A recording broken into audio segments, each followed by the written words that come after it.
If A ratio B ratio C is 2, 3, 4, then find A over B, B over C, C over A. Suppose A is equal to 2x, B is equal to 3x, C is equal to 4x. Then A over B is equal to 2 over x is equal to 2 by 3. B over C is equal to 3x by 4x is equal to 3 by 4. और C over A is equal to 4x over 2x is equal to 2 over 1. तो A ratio B over C ratio C over A बन गया 2 by 3, 3 by 4, 2 over 1. अब इनको इनके LCM से multiply करें यानी कि 12 से मल्टीप्लाई करें तो ये हो जाएगा 2 by 3 into 12 is equal to 8.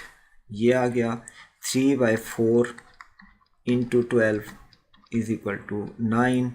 ये हो गया और 2 इंटू 12 इज इक्वल टू 24 जो कि ये आ गया 8, 9, 24 की रेशो 8, 9, 24 ऑप्शन डी. यानी कि इस क्वेश्चन का आंसर है ऑप्शन डी.